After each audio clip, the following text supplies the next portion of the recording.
One of the folks who's not scared to bow down is Congresswoman Jasmine Crockett. Time for the Crockett Chronicles.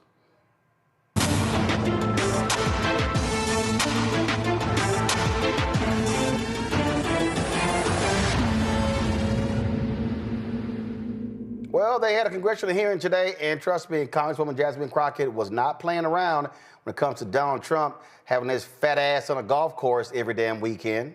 Roll it. I now recognize Ms. Crockett from Texas for 5 minutes. Thank you so much, Madam Chair. And I can tell you one thing that is crumbling for the city of D.C. was that continuing resolution that defunded approximately $1 billion from them. But I will focus on today's hearing. The Republicans' recklessness and chaotic approach to reducing the size of government has shown us what we've already known. Concepts of a plan don't work. This is the committee's fourth hearing, and still no one from the so-called Department of Government Efficiency has testified before this committee about their plans to break the federal government, because as it turns out, breaking the federal government doesn't just hurt people you don't like. It's not just going to be Democrats who miss out on Medicaid, Medicare, and Social Security, or only Democratic veterans who will miss out on their VA benefits. Their approach will negatively impact all Americans. So it's unfortunate that Republicans have taken a seemingly bipartisan issue and included it as part of their scam to subsidize tax giveaway for billionaires. They haven't proposed anything that will improve the efficiency of the government. Instead, they have put the country on a path to a recession and implemented the largest tax increase on Americans in decades through Trump's tariffs. This hearing is their latest attempt to try to convince the American people that dismantling public-facing agencies will somehow improve government efficiency. Let me tell you, it won't. There's nothing efficient about terminating leases for IRS taxpayer assistance centers during tax season, nor dismantling farmers' support offices in rural communities while farmers are trying to survive Trump's tariffs. And just like their trade policy, there isn't any logic or strategy behind the Trump administration's reductions in force or accelerated disposal of federally owned property. It has been discussed that managing federal property has been on GAO's high-risk list for more than 2 decades. Currently, GAO has almost 60 recommendations that the administration could fully implement, but decided to ignore. And I'm going to veer off for 2 seconds because all I kept hearing was fire. Fire, fire, fire is what I heard. And as I heard fire, it seems like we are talking about an administration that has been hell-bent on firing government workers. They are hell-bent on engaging in fire sales of our government buildings. And while we are at it, they are lighting the Social Security on fire, Medicaid on fire, Medicare on fire, 401ks on fire, Department of Education on fire. And instead, what we need to light on fire are Trump's tariffs. In fact, we could probably go a little bit further and fire this incompetent administration. But if we are going to talk about efficiency and worry about some solar paneled whatevers, let's talk about the fact that as of March 30th, Trump's golfing has cost us approximately $26 million. And the last time I checked, we're not getting anything in return for that. So I will get back on my remarks, but I just wanted to point out that maybe we need to talk about the president and his golfing habits. In fact, he decided that he was going to golf as the markets were tanking. He decided he was going to golf instead of receiving 4 heroes who died serving this country. He has decided that he wanted to play games while the rest of us are really trying to make sure that we can serve the American people. So, Mr. Maroney, you were quoted in the New York Times article dated March 17th, stating that it is important for officials to have a plan to generate the most savings, and that, quote, all of these moving parts point to the need for some deliberate planning. Did the administration consult with GAO regarding their plans to dispose of hundreds of federally owned buildings? No. In your testimony, you highlight that one of the core issues associated with managing federal property is the lack of reliable data to support decision-making. Is that correct? Yes. Would reducing GSA's workforce by 50% improve data gathering and analysis? I cannot say they're That's perfectly fine. We know that we need experts and not idiots. But, Mr. Kendall, we will move on. In your written testimony, you state some of the actions of this administration suggest that the administration is not following a strategy designed to save taxpayer money and that the administration seems to ignore agency's mission integrity. Why do you think that? In the list You got of 20 seconds. in the list of projects, there were a couple score Social Security offices, IRS, taxpayer service offices, which those agencies, those end user agencies wanted, and yet the administration is canceling those leases. So it does imperil mission accomplishment. Thank you so much. Oh, you're back. She's right. $26 million for them to fly home every weekend. And last weekend, when those 4 soldiers, their bodies were returned to Dover, Donald Trump was playing in a golf tournament at his course. That's who that punk is. So that's what we're dealing with. We're dealing with a golfing fanatic who's in the Oval Office. And every time he flies, massive amounts of money being spent. It's costing taxpayers $3 to $4 million every single weekend. And he had the audacity to complain about President Biden. That's who he is. But we begin tonight with the people who are really running the country right now. Now, Trump is often wrong and misleading about a lot of things, but especially about history. Donald Trump falling in line with President Elon Musk. In the wake of the unsettling news that MSNBC has canceled Joy Ann Reid's primetime show, The Readout, Roland Martin and the Black Star Network would like to extend an invitation to all of the fans of Joy Ann Reid's MSNBC show to join us every night to watch Roland Martin Unfiltered, streaming on the Black Star Network for news, discussion of the issues that matter to you, and the latest updates on the twice impeached, criminally convicted felon-in-chief Donald Trump and his unprecedented assault on democracy, as well as co-president Elon Musk's takeover of the federal government. The Black Star Network stands with Joy Ann Reid and all folks who understand the power of black voices in media. We must come together and never forget that information is power. Be sure to watch Roland Martin Unfiltered weeknights, 6 p.m. Eastern at youtube.com/Roland S. Martin or download the Black Star Network app. Hello, I'm Isaac Hayes III, founder and CEO of Fanbase. Listen to what I'm about to tell you. The window to invest in Fanbase is closing. We've raised over $10.6 million of our $17 million goal. That means there's room for less than 6,370 people to invest in Fanbase for the average amount. The minimum to invest in Fanbase right now is $399. That makes you an owner in Fanbase today. Go to startengine.com/fanbase to invest. Why? Because current social apps have taken advantage of users for far too long, with content suppression, shadow banning, harmful racist content, and no real tools for monetization and equity. Fanbase has over 1.4 million users and counting, allowing anyone to reach all their following and monetize their content from day one. Social media is the new TV, and whoever owns the apps that distribute that content have the opportunity to own potential billion-dollar companies. While big platforms with uncertain futures are failing to serve their users, Fanbase is stepping up to fill the gap. Don't wait until it's too late. Invest now, invest for yourself and your future. Go to startengine.com/fanbase and own the next generation of social media.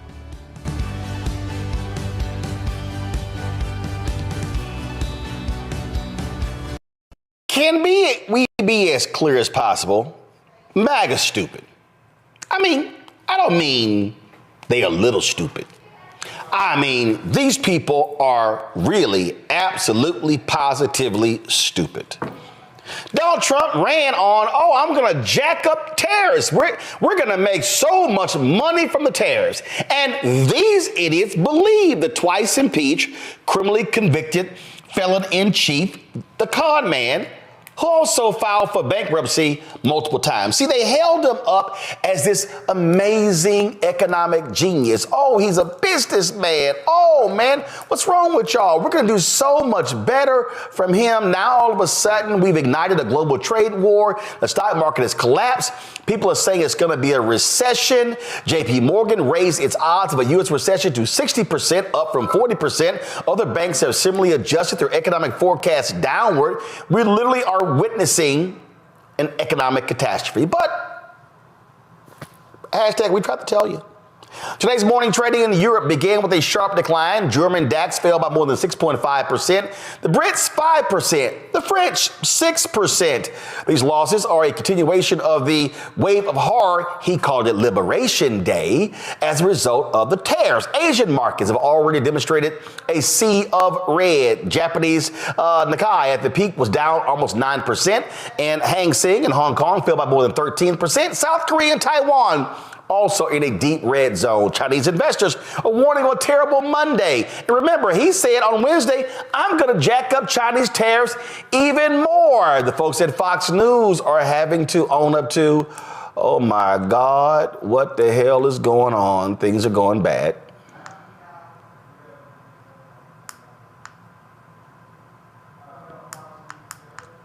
You are introducing companion legislation. Investors have seen in their lifetime when this crash is done, but you don't want to try to be a hero and pick the exact bottom. So if you're positioned correctly, you could be nibbling today. I prefer to call it a collapse rather than a crash. That's a very emotive word. All right, folks. Now that was one Fox show. We ain't done yet. Here's Maria Bartiromo finally admitting might be a recession. What Senator Cantwell. We will see some products actually be raised in price because companies will pass on the cost of tariffs to consumers. I would expect that. That's why you have some people saying that we could see a recession, we'll see a growth slowdown. This morning, Nancy Lazar, who I follow very closely, and I think she's terrific, from Piper Sandler, she says if the tariffs stay in place for at least the next 6 months, even if only 50% of the price shocks where we're seeing products go higher in price show through the economy, U.S. real GDP is on track to decline about 1% in the second quarter and in the third quarter, with unemployment rising. Really, I thought this was supposed to be the golden age. What happened? Nebraska Congressman Don Bacon, even he's like, yo, Congress, we got to handle our business. I know you are introducing companion legislation to what Senator Cantwell just laid out for us. But as I understand it, in the House, Republican leaders have already restricted the ability to rein in changes to the Mexico, Canada, and China tariffs. They tucked language into the continuing resolution.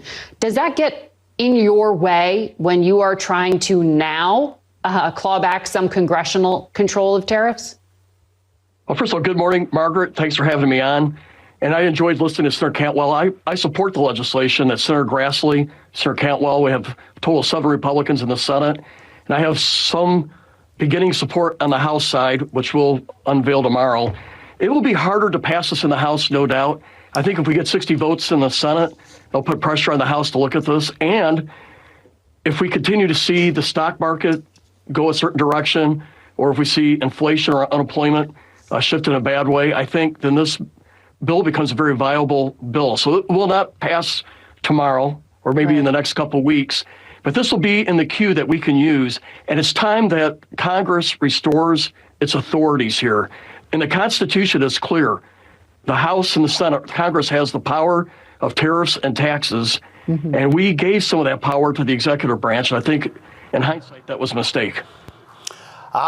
He's saying that's a mistake. Well, guess what? Lil Mike Johnson, the Speaker of the House, he doesn't think so. Y'all want to see an idiot who's in a cult? Listen to this.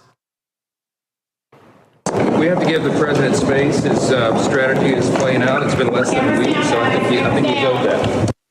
His strategy, I love this. His strategy is playing out. The economy is tanking.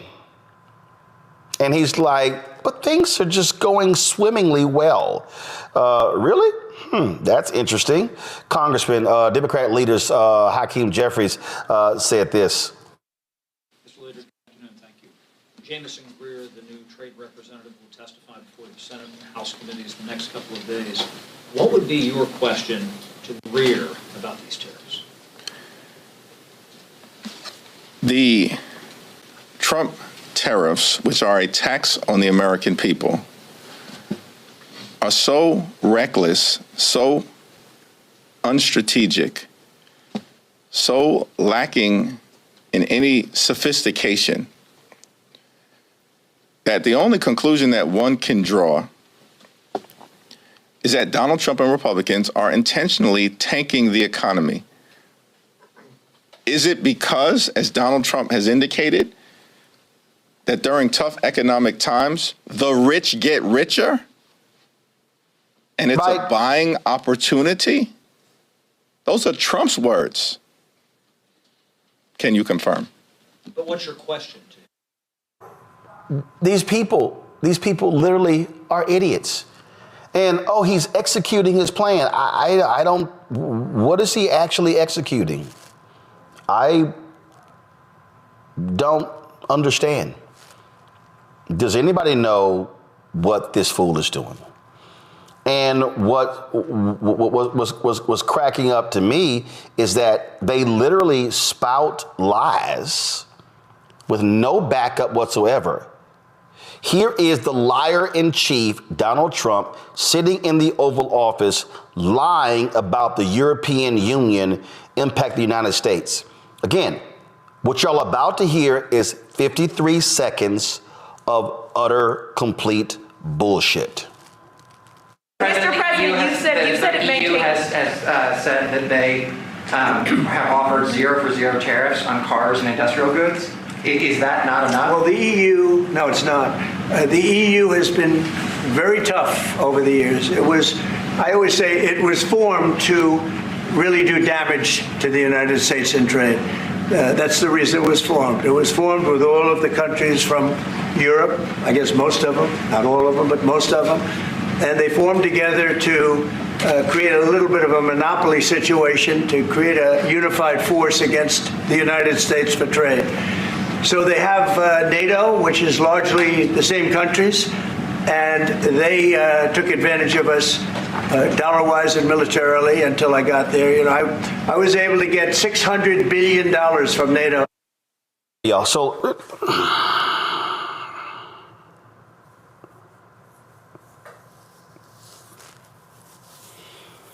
first, the European Union was not created to penalize the United States. That's a lie. Then the idiot said they have NATO. We're in NATO.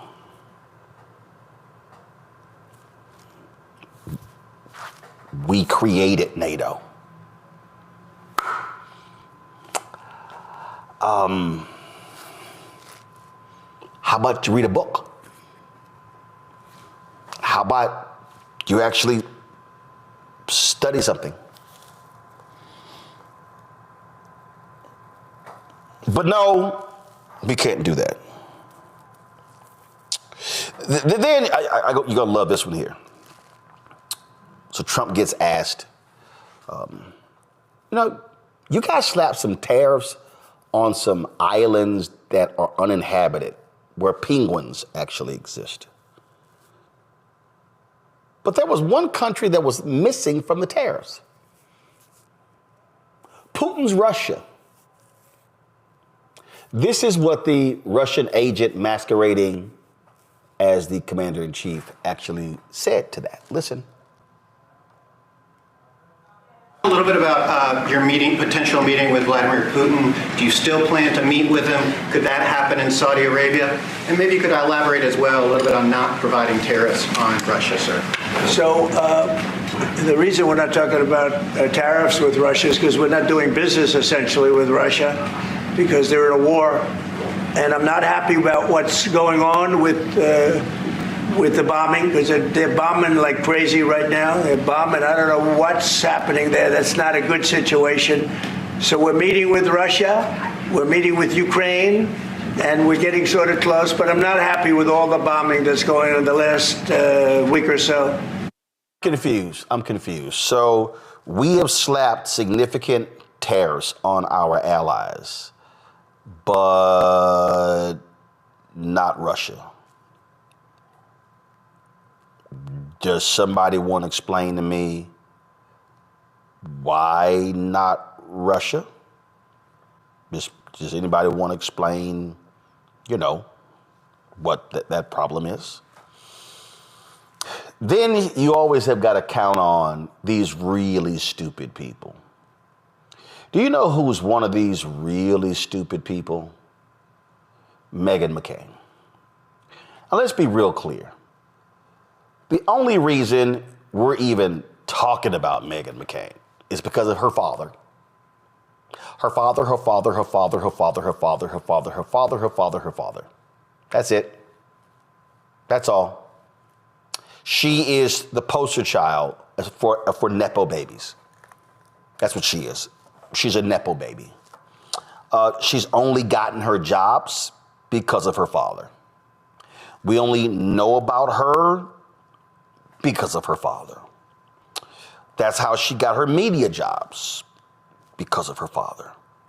So, Fox News, MSNBC, The View, we could just go down the line, y'all. All of these people hired Meghan McCain, not because she's bright, not because she's smart, because she, the daughter of Senator John McCain. So you can always count on just sheer stupidity from Meghan McCain.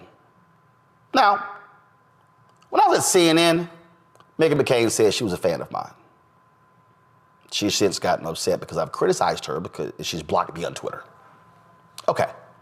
But when you say dumb shit, I just don't have the capacity to ignore dumb shit from Nepo babies who then criticize other people for using their name to get things.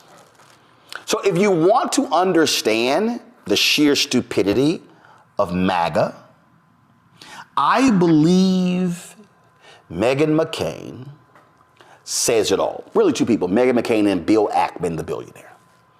So at 7:26 p.m. on March 4th, 2025, Meghan Nepo Baby McCain posted this on Twitter. Inject every single one of these policy proposals directly into my veins. In my veins. That is Meghan McCain saying everything that Donald Trump is proposing, inject into my veins. I'm not going to take it orally. I don't want a suppository. Put it right into my veins. That's what Meghan McCain said. At 7 a.m. on April 7th, 2025, Meghan Nepo Baby McCain posted this. I'm not pretending to be a financial expert. No shit. But there are so many hypocritical talking heads on TV saying they don't care about losing money or being in financial pain for a while. Most of you are married to finance bros, come from rich families. Meghan, you come from a rich family or have huge media contracts. Meghan, that's you. You have a cushion if shit goes south.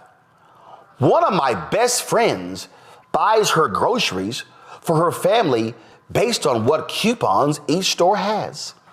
I assure you, a possible recession or huge rise in prices everywhere will be a different experience from her family than you. I don't want people who have already suffered so much to suffer anymore. But hey, that's just me. America is the land of plenty. And this is normally a thing, gotta love it. This is normally a thing the left does, asking Americans to suffer. I may be the emperor's new clothes here, but this needs to be said.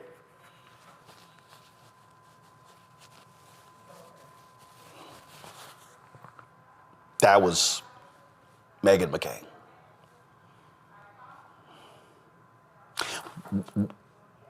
What did Meghan say?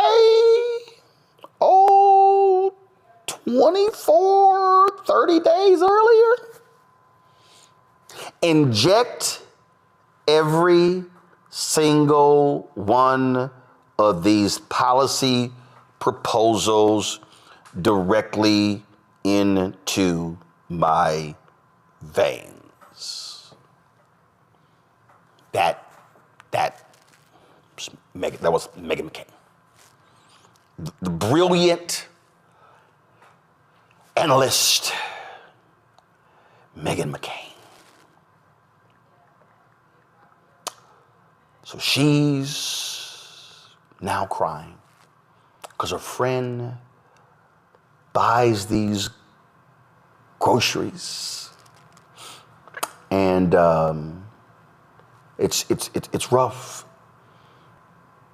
Bill Ackman, the billionaire, decided to attack the Commerce Secretary, Howard Lutnick, complaining, what the hell is he talking about with these tariffs? Now you have this idiot.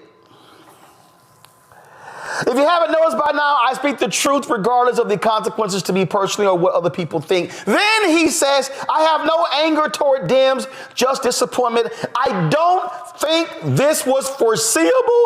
I assumed economic rationality would be paramount. My bad.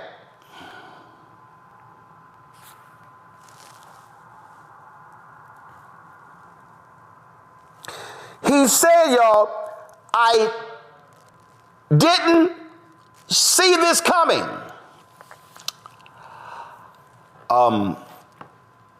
Kamala did. We're doing tariffs on other countries. Other countries are going to finally, after 75 years, pay us back for all that we've done for the world. And the tariff will be substantial in some cases. I took in billions and billions of dollars, as you know, from China. In fact, they never took the tariff off because there was so much money they can't. It would totally destroy everything that they've set out to do. They're taking in billions of dollars from China and other places. They've left the tariffs on. When I had it, I had tariffs, and yet I had no inflation. Y'all see Kamala like, is he really saying this bullshit?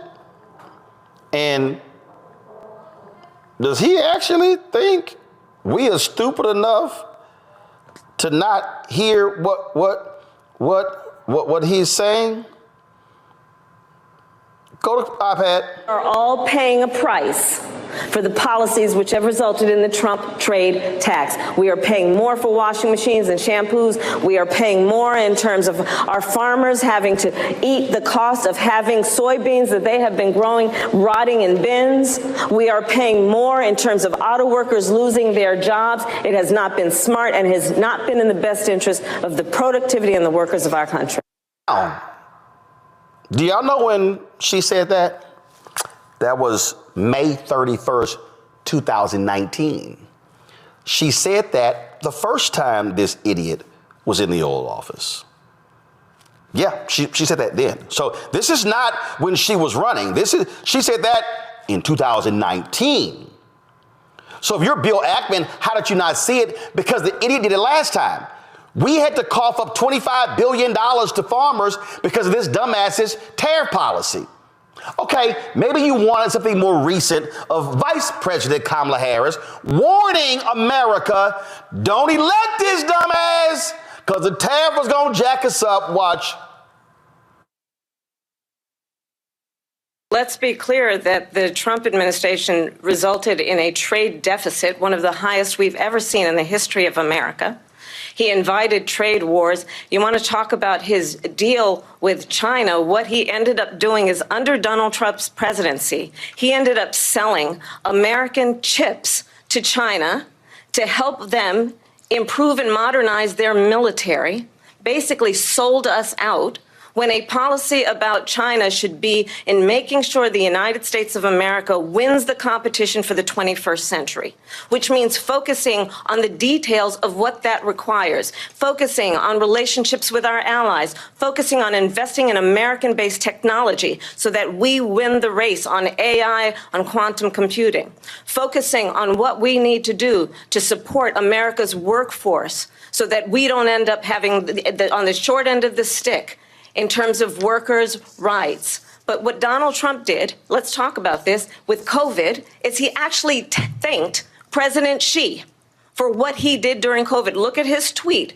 Thank you, President Xi, exclamation point, when we know that Xi was responsible for lacking and not giving us transparency about the origin. Hello, I'm Isaac Hayes III, founder and CEO of Fanbase. Listen to what I'm about to tell you. The window to invest in Fanbase is closing. We've raised over $10.6 million of our $17 million goal. That means there's room for less than 6,370 people to invest in Fanbase for the average amount. The minimum to invest in Fanbase right now is $399. That makes you an owner in Fanbase today. Go to startengine.com/fanbase to invest. Why? Because current social apps have taken advantage of users for far too long, with content suppression, shadow banning, harmful racist content, and no real tools for monetization and equity. Fanbase has over 1.4 million users and counting, allowing anyone to reach all their following and monetize their content from day one. Social media is the new TV, and whoever owns the apps that distribute that content have the opportunity to own potential billion-dollar companies. While big platforms with uncertain futures are failing to serve their users, Fanbase is stepping up to fill the gap. Don't wait until it's too late. Invest now, invest for yourself and your future. Go to startengine.com/fanbase and own the next generation of social media.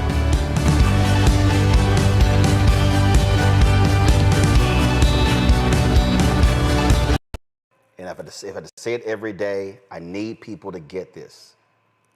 This is a systematic attack on black economics, on black civil rights. If you attack the black economic base, you attack all of black America. That's HBCUs, that's nonprofits, that's churches, that's employment, that's housing. It's all of that. You're absolutely right. And I want people to also talk to your Congress people about this, because what we're dealing with right now is not just a systematic attack. It is an attempt to resegregate America. They call it DEI. You can call it diversity, equity, inclusion. This is a conversation about segregation. If you remember from American history class in high school, they talked about de facto versus de jure segregation. When you remove the legal protections that integrate institutions, when you violate that order from Supreme Court saying with all deliberate speed to use, as LBJ said, affirmative action in order to integrate institutions, we are talking about the resegregation of America, the resegregation of the American workforce, the resegregation of American educational institutions, and then the resegregation of the American dollar. Because as Janice Mathis says all the time, during slavery, discrimination and enslavement was not about proximity. They'd have a black slave warm up their bed, breastfeed their children, and make their grandchildren for them. They were not mad about being around black folks. It was about the power dynamic of that relationship. When you take away access to capital, when you take away access to housing, when you take away access to education, you're putting us back into a place that we haven't been in 150 years as black folks in America. And I, for one, refuse to be the generation where we have to look back at the ancestors and say, what the hell happened? We handed y'all everything, and y'all let it go away for a $1,500 check 7 years ago and a Sexy Red and Waka Flocka Flame concert? Is that what we're really doing as black folks in this country? So we have to put together a plan around this and how to fight back. It's not just enough to do speeches. Tomorrow morning, Congressman Cleo Fields and Congressman Jonathan Jackson are doing a live stream at 10 a.m. on both of their Instagram pages to talk exactly about the Congressional Diversity, Equity, and Inclusion Caucus and these attacks that we're now seeing also on voting rights. I remind people that this is just step one. Listen to Charlie Kirk. Listen to Ben Shapiro. They've been talking about for the last 3 or 4 years repealing the Civil Rights Act of 1964. not just gutting the Voting Rights Act and what's left of that husk, making sure that it can never be revived again. Stacking the federal courts to ensure that any protections for desegregation, affirmative action, or diversity, equity, and inclusion programs are rooted out from the bottom and up. Even right now, the president and vice president are compelling our European allies through this tariff policy to get rid of diversity programs in their own countries, while also offering visas to South American whites who they feel are being discriminated against. It is exceedingly clear what the policy of this administration is. Deport 10 to 20 million brown people, destroy the economies of black and brown nations, annex Canada and their majority white population, make Greenland a territory and their majority white population, import white South Africans from South Africa with visas and incorporate them into the population. When Elon Musk talks about we need to save Western civilization, we need to make more babies, they're not talking about Consuela, they're not talking about Lakeisha, they're talking about Bonnie and everyone else from those European nations. This is a plan that David Duke talked about in 1988 that we're seeing being brought to fruition today, and we are sitting around watching it happen. I am constantly telling people, Noah, that if you come to Washington, D.C., and if you stand in front of the White House, then you look to the left, you're going to realize there's no fence, there's no barrier. There's only one agency that shares along with the White House, Treasury. White House is power, Treasury is money. Treasury is money, White House is power. Those two go together. And I'm always saying, if you're not having a money conversation, you're not having an American conversation. Folks can talk about ending capitalism and rebuilding an American system. I'm just telling you right now, that shit ain't happening. This country is capitalism. It is predatory capitalism. It is about the money. And black folks need to understand that, and we've already seen this with the Confederate statues. We've seen this in Tennessee, where they banned, Memphis passed a law when it comes to policing after those cops beat that brother, Tyree Nichols. What if they then do? Oh, no. Y'all can't pass that law. Superseding them. They pass laws. No. Y'all can't pass that law. Just watch. Black people, listen to me. In states where you have significant black population, you might be in the red state Republicans control, they are going to start passing laws telling cities, counties, and school districts what they can and cannot do when it comes to DEI, MWBE, and contracts. That, for them, is the holy grail, because that's where most African Americans are being able to do business. Nola? Absolutely. Black codes, Jim Crow, all of it. I mean, it's part of the plan. And, Robert said a lot of interesting things, and some of the things that I wanted to pull some threads on. And, I also want to make this point. Black folks, we can make money in certain ways. One of them is being an athlete. We can entertain people. That's absolutely fine. Black entertainers have always been, the exception. But, you go too far when there is a black president. Then you're going even too far when a black woman, Southeast Asian woman, wants to run for president. And then before you get to that point, you have the white president opening up the White House to all of our little black behinds. We joke about how black folks were in and out of the White House during the Biden-Harris administration, but it was kind of true. And they are watching all of this. So we have moved beyond the acceptable realms for black folks to be prosperous and to entertain people. But when you were talking about real power, when you were talking about decision making, that's when it becomes problematic. And too much of that was happening. Black people were gaining too much, not just in the sectors where it's acceptable, but beyond those areas. And it wasn't just one or two.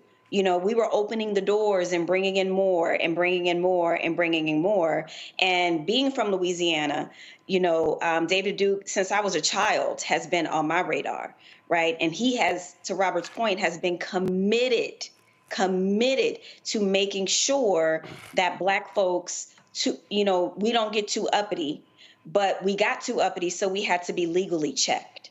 So do not be surprised, to Roland's point, when you start seeing new laws, when you start feeling like, wait a minute, I can't gather with other Black people. You know, I can't be in this congregation, or I can't be in this community because there's going to be Black codes 3.0 that's going to roll out. And I am at the phase of this of what do we do? How do we counter it, right? Because we know all the things, we know all the problems, we've laid out all of the problems. But I agree with Robert. I'm not about to sit here and let this happen on my watch. Absolutely not. And so I'm happy that there's a lot of legal pushback, but it needs to be a dynamic approach. And I am eager to see what happens on April 5th. I'm eager to see how many people are going to actually get out there in the streets. I know that they're reporting very large numbers, but I'm eager to see what this is going to look like. Because if it's going to be the numbers that folks are expecting, it's going to be the largest showing of Americans standing up and saying, we don't think so. This is not what we want. Because where we are right now is very dangerous, not just for Black people, but also for women.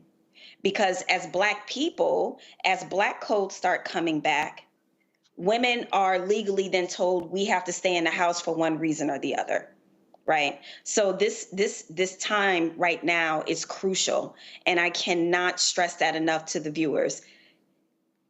If you were staying home, and I understand you may not want to be out and marching and protesting, there are many other ways to get involved. There are many other ways for your voice to be heard. You got to get involved. You said that, Nola, and Greg, I want you to speak up what we're talking about. Because I remarked this yesterday, there's this sister, I think she's a professor somewhere, saying that, you shouldn't be telling Black folks that we need to be out there marching, protesting on April 5th. Then this other sister emailed me last night, I didn't like how you were talking to her, you were being rude. And I said, I'm confused. I said, folk get to talk to me crazy, but I can't fire back. I said, they get to say, they get to have an attitude and they get to have a certain tone in their voice, but when I clap back, then I'm in the wrong. And I sat there and but you shouldn't be telling folk what they should do. We watch, we support. And I said, yeah, I get that. I said, but let me be real. And again, and there's one person, I made it clear. One was like, well, I used to support the show. I used to do this. And I was like, well, if you don't watch it anymore, I'm like, we good. I'm like, we'll be fine. But the thing that got me though was that you mad because I'm using a person like you were unhinged. I'm like, no, because I was using passion, advocating that this is not a moment for us to be sitting down. That brother in South Carolina knew they were going to pass that bill. But he still stood up and spoke. Cory Booker knew what they were going. When Senator Cory Booker finished after 25 hours, 5 minutes and 30 seconds, they moved to pass the NATO ambassador. Mm-hmm. Okay? But the point I'm making is this is not a moment for us to be kicking back, chilling like, man, okay, y'all got it. No. Because the reality this, Greg, people ain't getting this. Georgia Republicans could pass a bill that impacts the MWBE programs in Atlanta.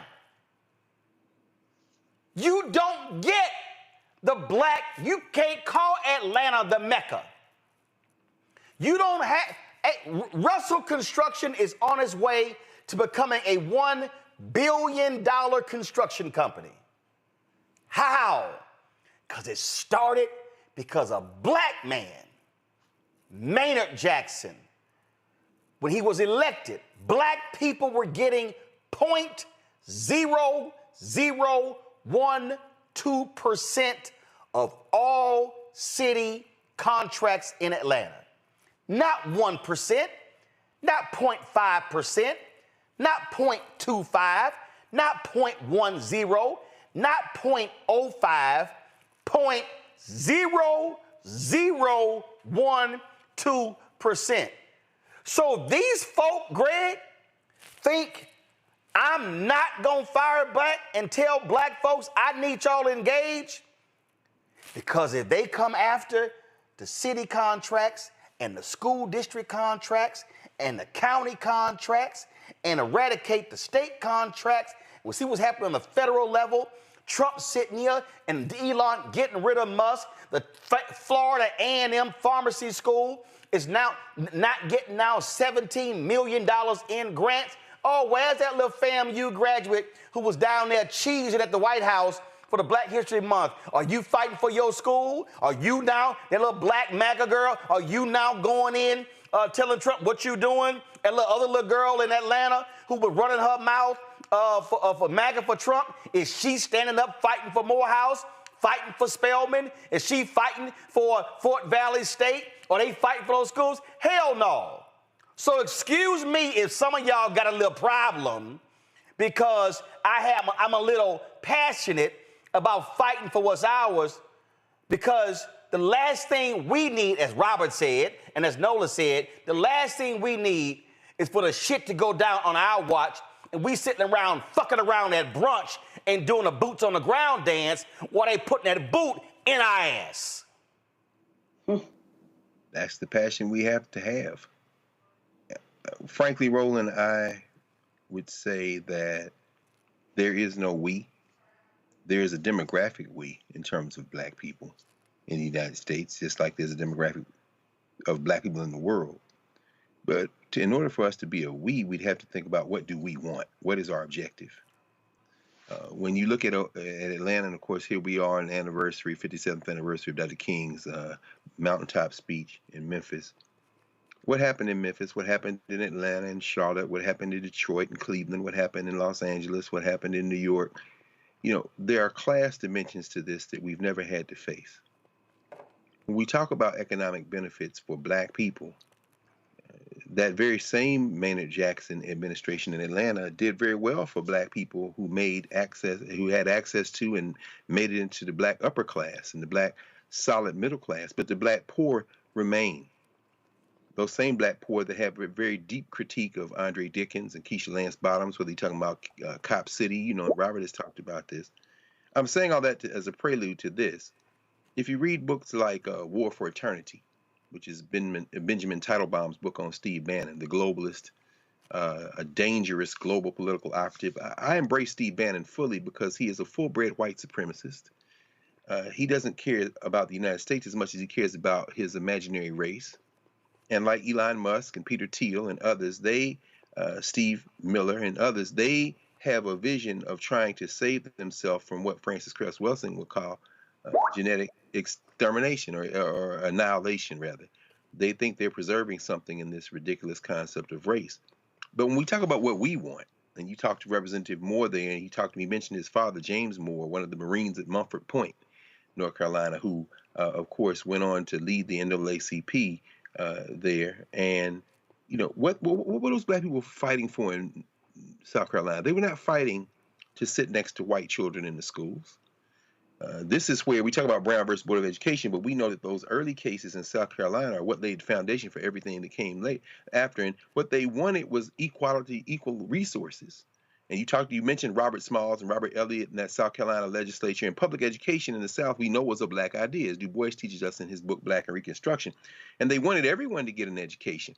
But they didn't want to trade their culture, their foundation, as those Siala and Gullah Geechee Africans in Georgia and South Carolina. They just want to be left alone to build. This is where I'm going with it. Of course, this passion that we hear commingle with your keen analysis of what must be done is not to become beholden to a structure where a few of us get rich, the rest of us are poor, and we call that progress. So I would say this, finally. I find myself a lot more contemplative right now. I'm thinking about what must be done. One is education. We have never been patriotic. Anyone who wants to tell me that we have been patriotic, I really do invite you to let's be in conversation about that, because I'm going to walk you chapter and verse through our experiences. We've used patriotism as a defense mechanism. What these white boys are about to find out is that once you break it, it will not be rebuilt. Let's take South Carolina. You want to pass these anti-DI laws? No problem. A supermajority, 82-32. I was in Columbia, South Carolina about 3 weeks ago. They got a statue of John C. Calhoun right outside their chamber where Representative Moore voted. Well, then pass that law. And the first running back, the first two guard for Dawn Staley at the University of South Carolina, who says, I will not attend for my 1 year in college. Come on. Make my money in name and likeness. I will not attend any school that doesn't have these policies. Watch how quickly these crackers say, wait. Now, I'm not saying that's about to happen today or tomorrow or next week. You know, Deion Sanders could have done it at Jackson State, but he's not built like that. And that's not a criticism of him, because there are very few who are built like that. But I'm saying when one emerges, when Dawn Staley decides, maybe I'll coach at University of South Carolina. No, South Carolina State. Maybe nobody needs to play football for Clemson anymore. Now, some of these young people won't have the maturity to make that decision, and they're going to play anyway. But when enough of us begin to do otherwise, and when the white boys who claim that they are genetically superior, intellectually superior, realize that they don't have enough people, not only in the United States, but in the world, to reverse what they are putting in motion now, oh, woe be unto it. I'm not a flag waver. I don't give a damn about the American flag, but I tell you what I give a damn about. I give a damn about my people, wherever they are in the world, and I give a damn about our common humanity. When they break it, we will have an opportunity to build the thing that has been in our heart from the beginning, and it ain't got nothing to do with George Washington, it ain't got nothing to do with a Constitution or a Declaration of Independence, and it has everything to do with Black self-determination and human freedom. And I am excited about what's going on right now, because these hillbillies are showing the world who they are, and they have overestimated their ability to control a whole world. We need to be smart now and look at our allies around the world and act locally. With that in mind, we're going to be better than fine. We're going to be just fine. Just fine. Hello, I'm Isaac Hayes III, founder and CEO of Fanbase. Listen to what I'm about to tell you. The window to invest in Fanbase is closing. We've raised over $10.6 million of our $17 million goal. That means there's room for less than 6,370 people to invest in Fanbase for the average amount. The minimum to invest in Fanbase right now is $399. That makes you an owner in Fanbase today. Go to startengine.com/fanbase to invest. Why?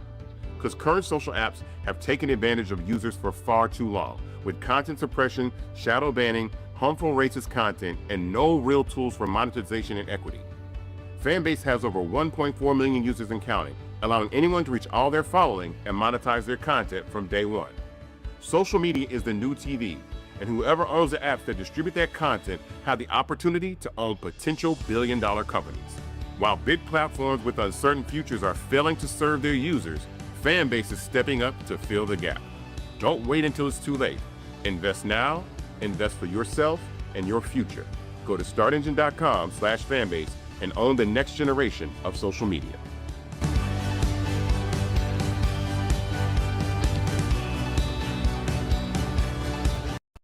Well, the U.S. Supreme Court saved Donald Trump's ass again. They are pulling back on a decision by a federal judge, forcing them to rehire thousands of federal workers who were fired. In the 7-2 ruling, the court sided with the Trump administration, allowing it to proceed with firing these workers. More than 16,000 workers, many of them still in their probationary period. And the workers were let go as part of a sweeping move by the twice impeached, criminally convicted felon-in-chief, the con man Donald Trump, and his fake Department of Government Efficiency, known as DOGE, to downsize the federal government aggressively. Justices Ketanji Brown Jackson and Sonia Sotomayor spoke out against the decision. Justice Jackson said the administration, frankly, was being out of line. They said they had not shown enough urgency to justify pushing this case so quickly to the Supreme Court, suggesting that this was more about a power grab. You think? Other lawsuits still pending. One federal judge in Maryland has already blocked these firings in nearly 20 states in the District of Columbia. Now, you take this decision and you also factor in them allowing them to continue to fly people out of the country who have not gotten due process. And what it shows you is that the Trump administration, they are banking on this right right Supreme Court, allowing them to do whatever they want. My pal, Dr. Mustafa Santiago Ali, former senior advisor for environmental justice at the EPA out of D.C. A. Scott Bolden, he's an attorney here in D.C. Derek Jackson, state representative, Georgia District 68 out of Atlanta. Glad to have all three of you here. I suppose I'll start with the Kappa lawyer, Scott Bolden. So, Scott, let's go ahead and deal with the law here. Bottom line is, Donald Trump's whole strategy is, hey, challenge a lawsuit, go to the Supreme Court. He believes the Supreme Court is going to let him do whatever he wants. They don't want to go through the normal process. They want to fast track everything. And that's what Justice Brown Jackson was saying. Whoa, wait a minute. How in the hell is this case all of a sudden to us so quickly? Yeah, you know, the Article 3 courts, the circuits, as well as the federal district courts are saving our democracy right now. They're doing their jobs, Republican or democratically appointed.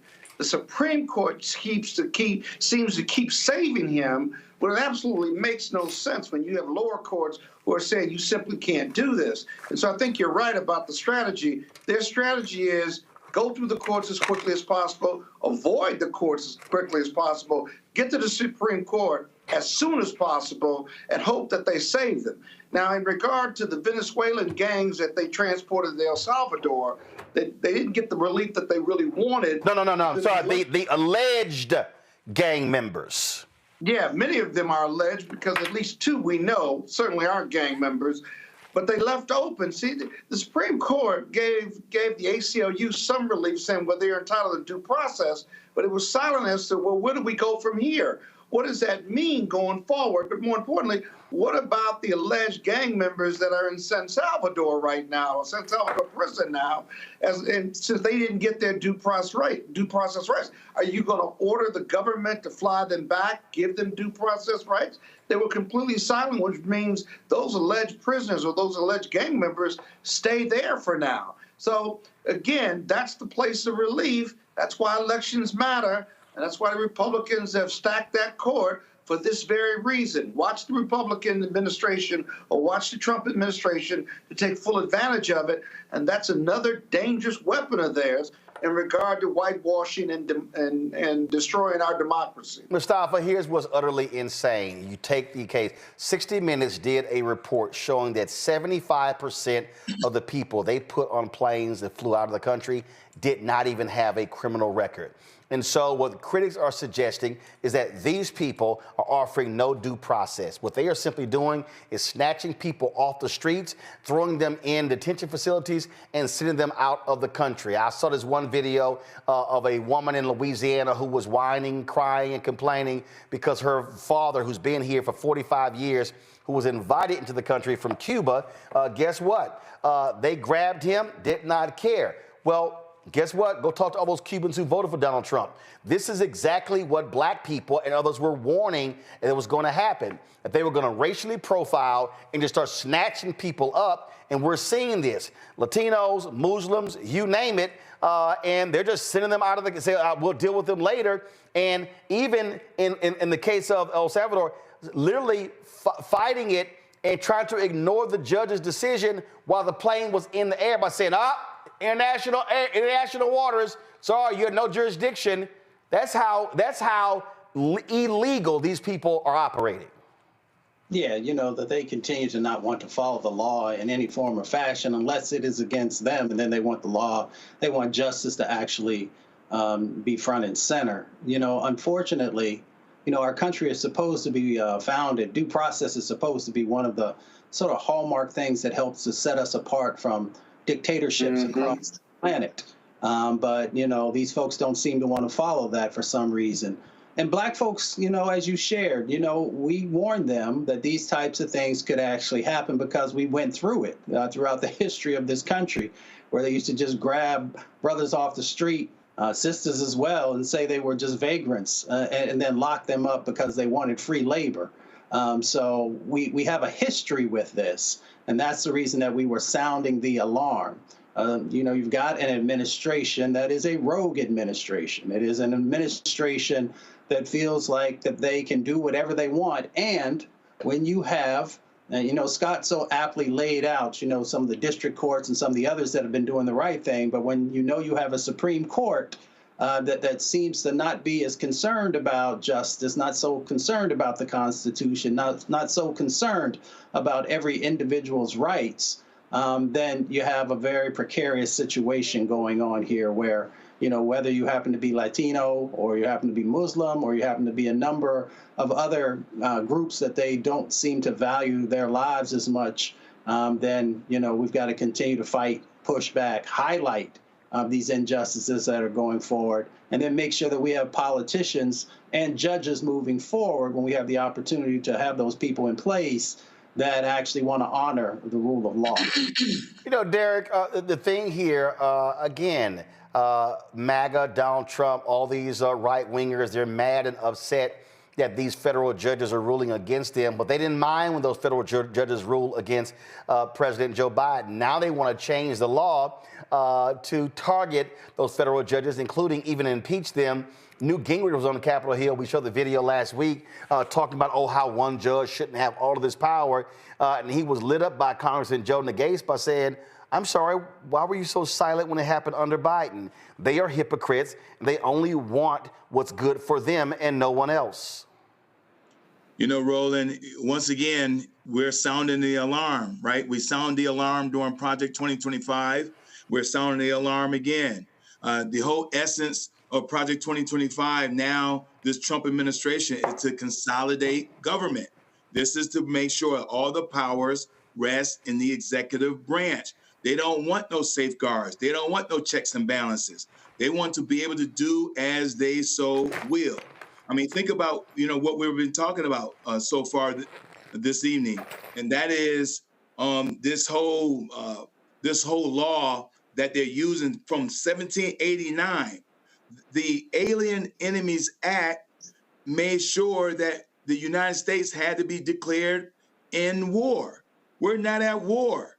And so we have to look at what they're really trying to signal. And that is not just picking up the other. One day they're going to start picking up citizens, black and brown people, and taking them to El Salvador and Cuba and other places. Because when you start to do that, they're going to really execute the plan in Project 2025, which is, as they've already stated, to deport 20 million citizens. The word immigration is not in there. It said 20 million citizens. So this is just a test run when you start to kidnap people, because that's what this is, picking them up and not saying where they're going and then taking them to another country. That's problematic. And let me be real clear here, folks. And Scott, I think this is really important. Look, you've got a lot of black people who are like, yo, I'm down with this. Send their asses back. But there still is a phrase, two words that matter. It's called due process. And if you take the position that, send them back, I don't care, and you completely ignore due process, you know what that means?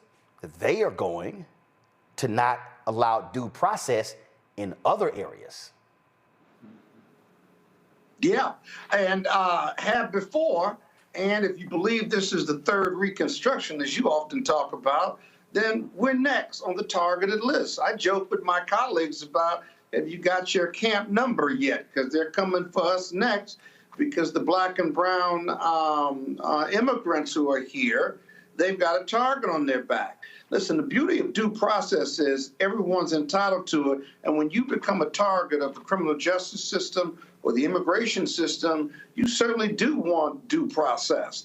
Now, the only reason this government is doing this is simply to expedite the deportation, to feed the MAGA appetite for eliminating black and brown people in anticipation of 2043, when we become a country of color, if you will. That's it. This is purely political. And if you listen to the rhetoric of not only MAGA supporters, but the administration and the president, all they talk about and all they market is what they're to match their rhetoric. That's it. It's to expedite, to get rid of the worst and the criminals, But you see, you make mistakes that they have to admit when you don't give them due process. They're terrified of the lower courts because even their own lawyers for DOJ who don't have the information are being fired by the Attorney General for not, quote, being prepared in court or zealously advocating for these illegal programs or this illegal conduct. They're actually being terminated for not following these orders that are really illegal orders. And so people talk about a constitutional crisis, Roland. We've been in a constitutional crisis from the moment in January when this new administration was sworn in and stuff. And the courts are trying to save us, but no one else is. Congress is not going to save us. The executive branch isn't going to save us, which is why we got 2 years, 16 months, right, to try to take this House of Representatives back so we can have a legal mechanism to push back. Sure, we got to vote and register and vote up and down the ballot and all the other great stuff that you talk about. But in the end, it's beyond Cory Booker standing there for 25 hours. We need real power, and the first opportunity to do that is with this House of Representatives. Last point is the House of Representatives and the congressional vote in 2 years or 60 months is super important, because I can tell you right now, within 3 years of this operation that we call an administration, they're going to try to figure out a way, legally or illegally, for Trump to keep the presidency illegally for another 4 years. That's going to be the long-term challenge, but it's creeping up on us very fast. Yeah, it's about power. And again, Mustafa, if you are allowed not to provide due process in one area, what these thugs have shown is that they are then going to begin to apply that in other areas as well. Look, the Supreme Court, it says equal justice under law. And we can't, even if you're somebody black watching and listening and you believe just send everybody back, you had better understand due process, because if there's any group of people who have a history with America not giving them any due process, is black people. Just ask every family that has had a history of lynching. Without a doubt. I mean, Dr. King laid it out for us. He said injustice anywhere is a threat to justice everywhere. He had real intentionality in sharing those words. Of course, in the moment, the things that they were dealing with, they saw every time that they made a positive step forward, that people were pushing back. And they were pushing back in a number of areas, whether it was, around access, or whether it was around housing, or a number of other things. You can go down the list of the things where he knew that we had to hold the line. So for brothers and sisters out there, I mean, I get the impacts that are happening in our communities. Everybody knows I done worked in a whole bunch of them all over the place. But we have to make sure that we are not allowing the erosion of justice to continue to happen. Because, we are next, unfortunately, in the crosshairs. Some would say we're already in those crosshairs. And they said that, these people that they're sending back there, are criminals and those types of things. Well, they try and criminalize us all the time. And we understand that that's just the next step in being able to move us wherever they might see fit. So we need to pay particular attention to what's going on. Yes, we have to focus on the issues that are happening inside of our communities, but we also got to understand that there is an interconnectedness to what is going on, and we have to be prepared to also make some investments in this space to make sure that we are not the next ones that find ourselves, in a number of black site locations across the planet. And I'll stop there so I don't get in trouble. But they don't get in trouble. I mean, bottom line here, Derek, when Mustafa talked about, excuse me? I'm surprised you still on the air. You should be going underground, because they coming for you next. You look like you from Africa or something. I'm 2 blocks from here. Tell them to bring their punk asses here. You got one lawyer in your corner. Bring their punk asses here. As a hashtag, bring your ass. Derek, bottom line is, what we are facing right now, Derek, we are facing a bunch of scared punks in this country, okay? You got punk-ass law firms that are buckling, that are kissing his butt. Republicans. You got Democrats that are buckling.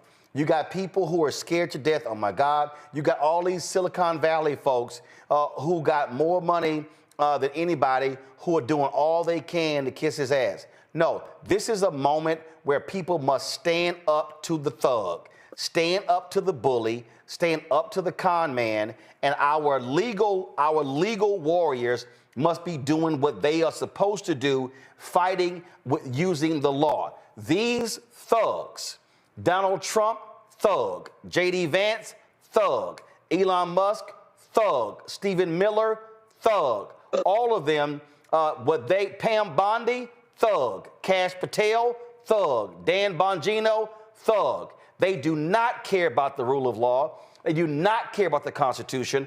All they care about is doing whatever they want, when they want, and everyone else who disagrees be damned. Yeah, you're exactly right, Roland. And I tell you what, they also know that their time span is short. I mean, if you think about what just took place over this weekend, nearly 6 million people across the United States. I mean, they had some signs out there. I know here in Atlanta, Roland, we had 30,000 folks that marched 2.5 miles.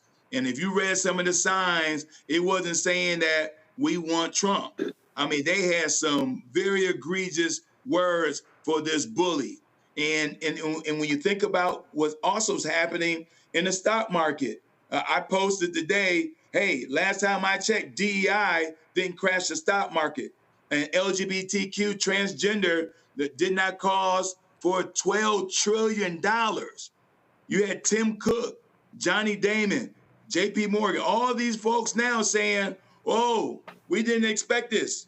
What were they expecting? What were they expecting, Roland? Everybody that was on the front seat during his inauguration, what were they expecting for him to do? They just thought the rain was going to fall on black people? They just thought the thunderstorms were going to fall in our neighborhoods? $12 trillion, Roland, has been lost in the stock market.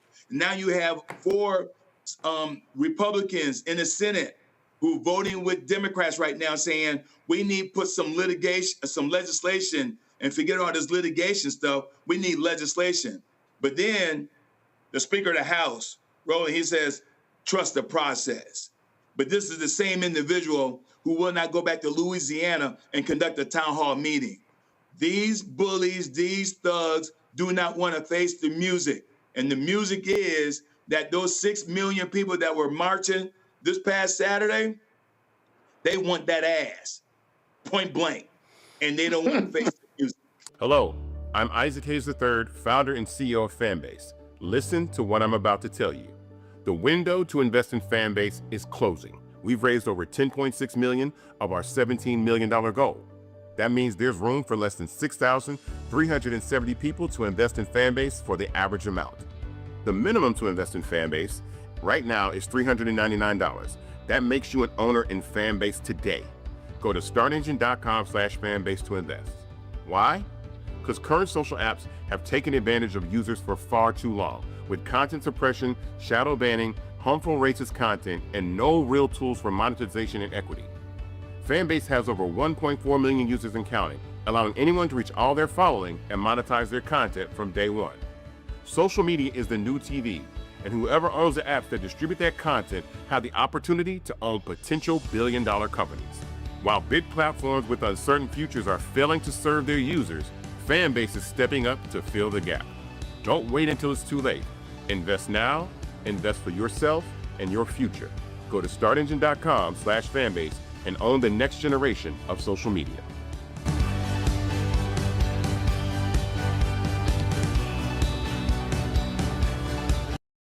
Boy, Congresswoman Jasmine Crockett has no issue giving Republicans the business on anything, including immigration. Check this out.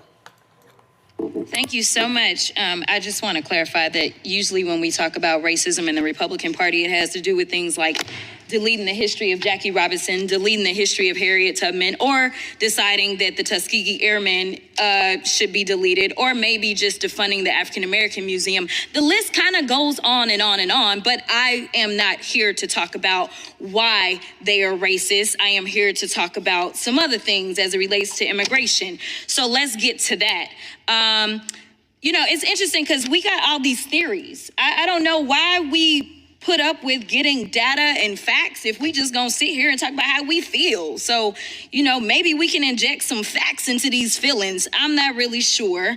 But as somebody who has actually practiced criminal defense, I don't know if there's anybody else in here who has, I can tell you that I have handled thousands of cases, not hundreds of cases, thousands on the state level in Texas, Arkansas, and the federal level. And I can tell you that, you know what? If I had to look at the vast majority of the cases that I was representing criminal defendants on, the vast majority of them just didn't happen to be immigrants. These are just the facts of my experience, and maybe the immigrants went to somebody else. I don't know, but I can tell you in my actual experience in real life, in reality, and not in this fallacy world that y'all are making up where you hate on everybody. So my Republican colleagues are here using today to continue pushing this false narrative of sanctuary cities harboring criminals. Yet right here in DC, we have a 34-count felon being harbored in the White House. The hypocrisy coming from your side of the aisle over concerns regarding lawlessness is outrageous.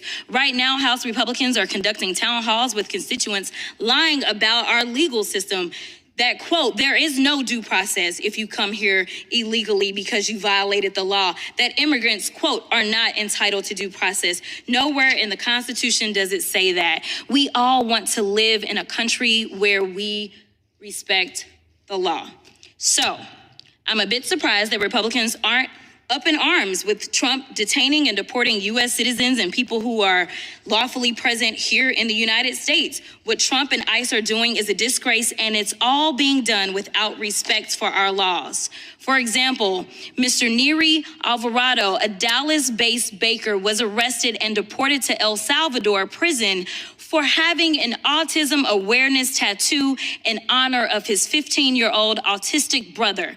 This was done despite never having been to El Salvador, despite having no gang affiliation, and despite having no organized crime connection. He was deported because ICE agents have been detaining, quote, all Venezuelans with tattoos. And to be clear, this type of racial profiling isn't just a one-off. In fact, the ACLU, using DHS's own data, mind you, found that at least 65% of the states and local agencies voluntarily working with ICE have records of racial profiling and civil rights violations. Mr. Franklin, first of all, and Sheriff, let me thank you for your service too, because I appreciate law enforcement. I just want to put that out there. But Mr. Franklin, Major Franklin, you're a decorated law enforcement officer. Yes or no, in your experience, does racially profiling people make communities safer? No. And yes or no, does ICE forcing state or local law enforcement to detain people make communities safer? No. You know, it's interesting because we've already, and we're going to, do Groundhog's Day a couple of times, seemingly here. Actually, let me give you the facts real quick before I go to that. In fact, a report for the American Immigration Council found that cities that didn't enforce ICE detainers have 35.5% lower crime rates, 2.3% lower poverty rates, and relied less on public assistance, including 4.9% less for children under 18. And I do want to be clear right now, ICE is trying to work with the IRS because we actually take in billions of dollars because of immigrants in this country, and now they're going to try to get them out.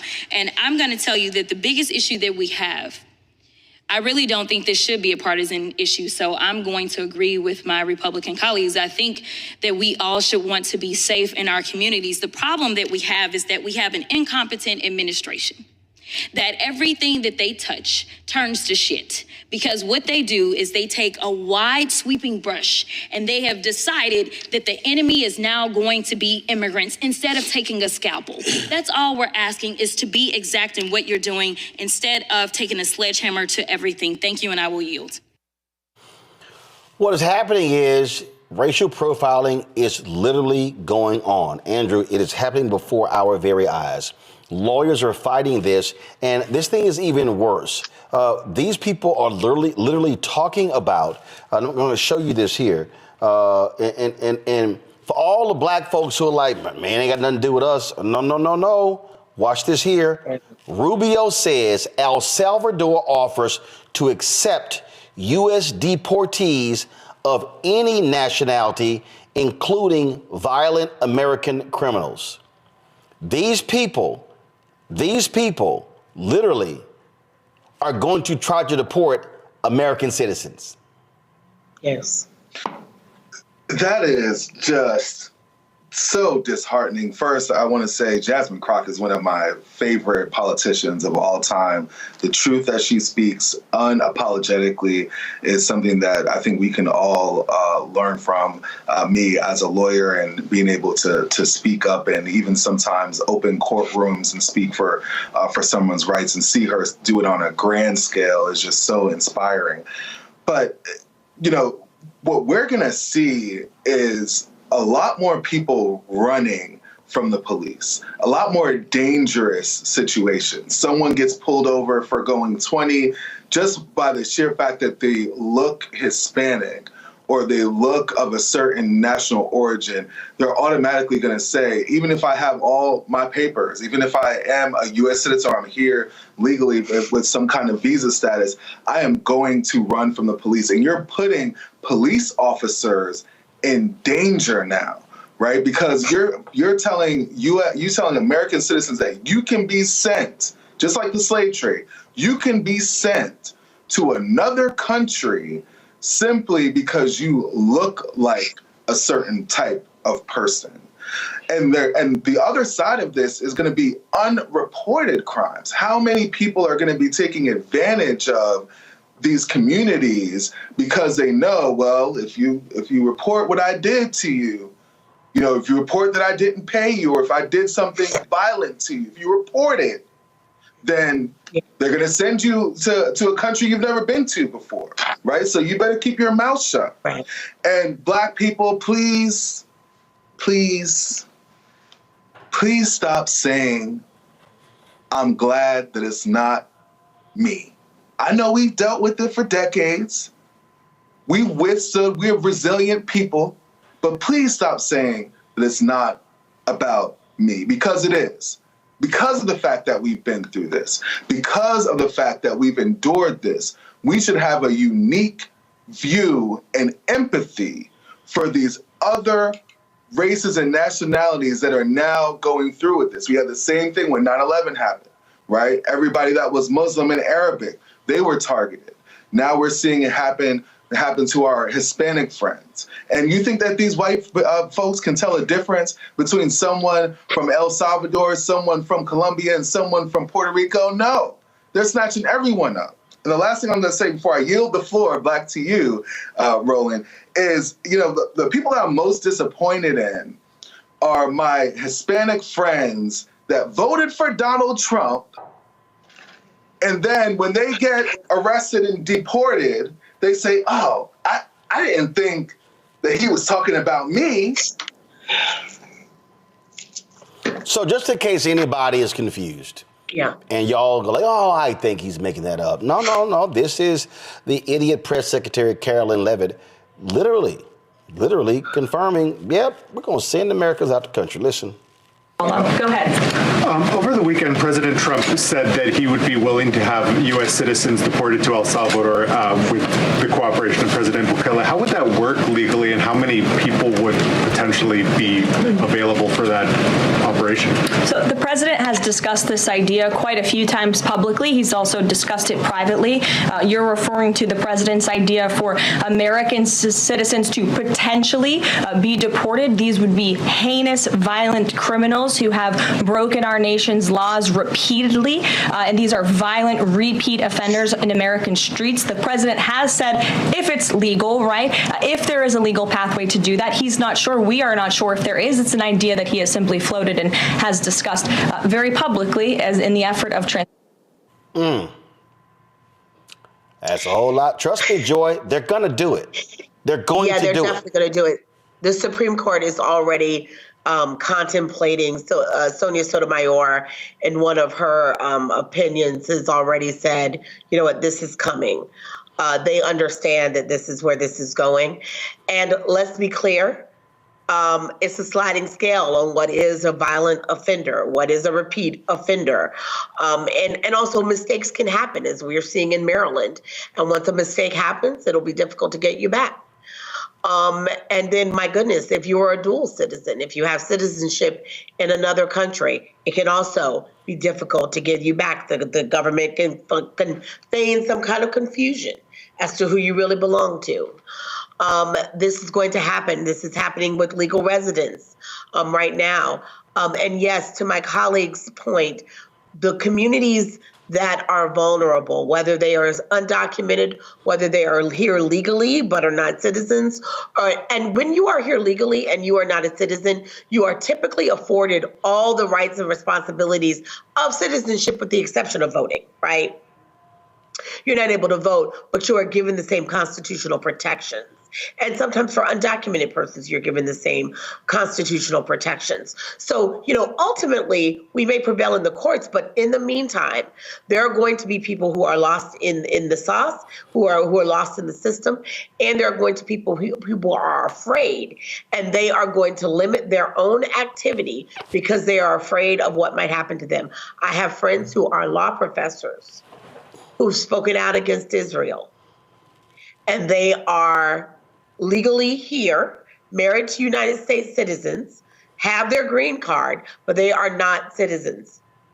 And those people are making choices about what they are saying and not saying in terms of their policy and public policy and their legal work, about what conferences they take overseas and which ones they don't, because they don't want to leave the country because they're afraid they may not be able to get back in.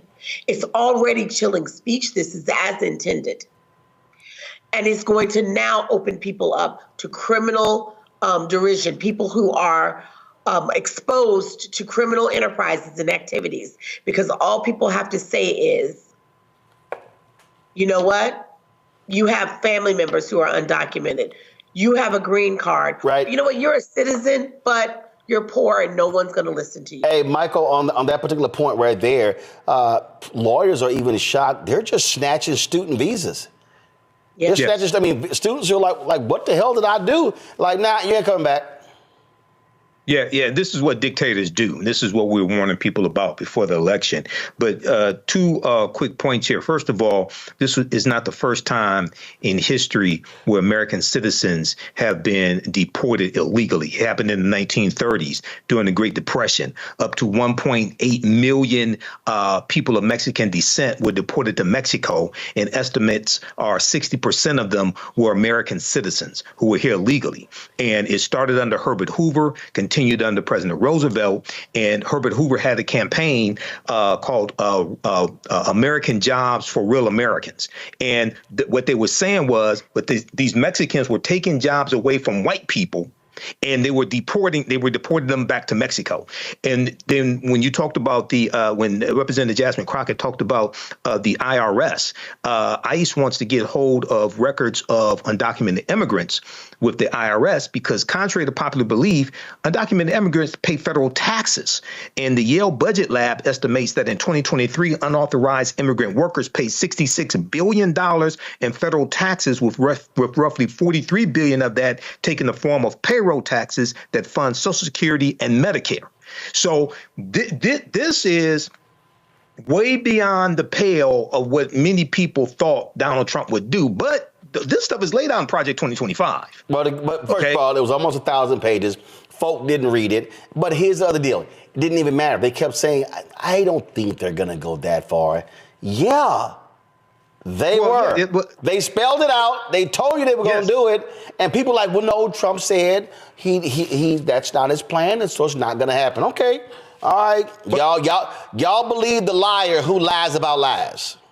Yeah, well, he said what he was going to do during the campaign. Like he said he was going to shut down the Department of Education. That's Chapter 11 of Project 2025. OK, he railed against DEI, diversity, equity and inclusion, and said we want it based upon merit. He's doing all of those things. Well, OK, so I tried to tell again. We tried to tell all the people who keep saying we didn't think it was going to happen.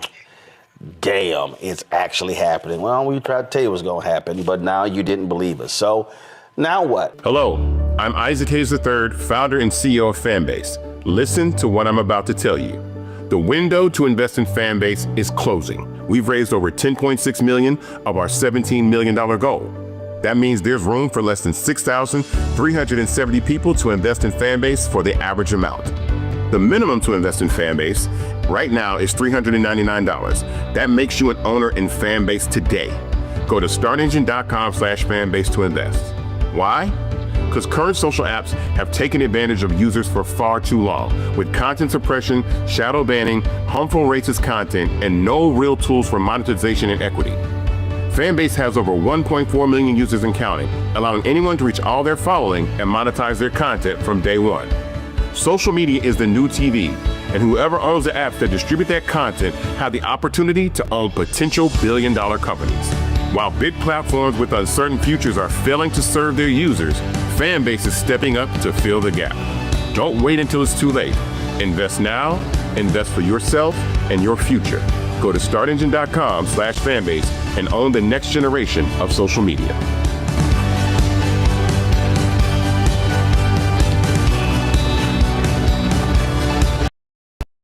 I got to talk about this with our panel. It was a lot of stuff we were talking about. A federal judge has ruled that a defamation lawsuit against Donald Trump by the Central Park Five, now known as the Exonerated Five, can move forward.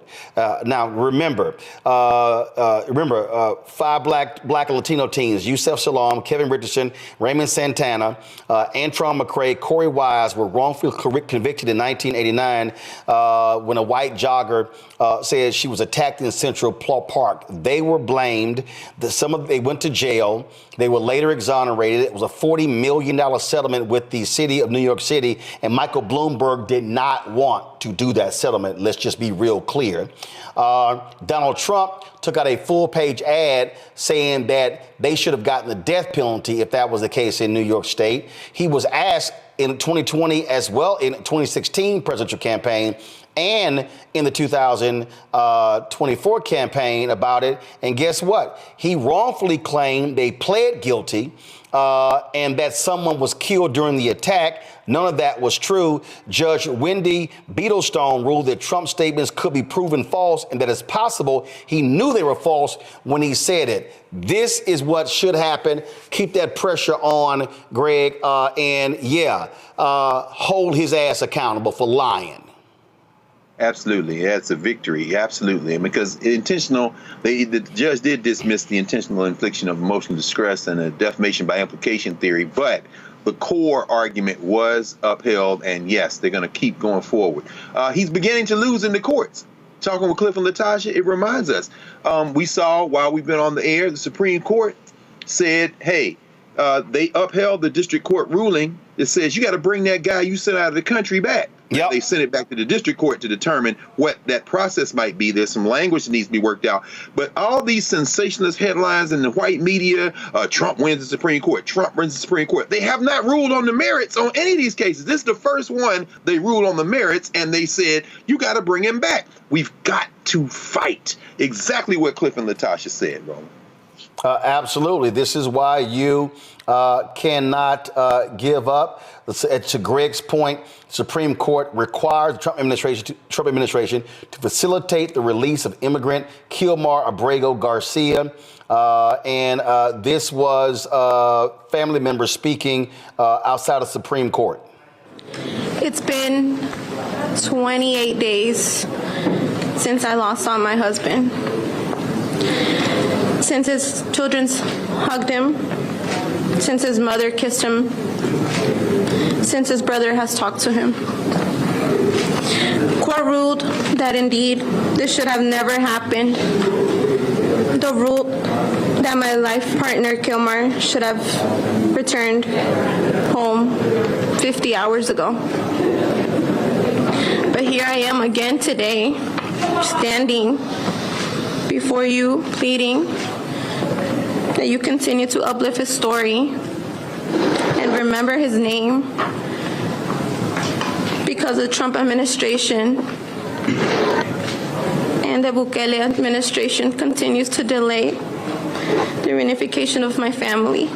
Thugs. These thugs, what they did, that's, again, the court ruled there.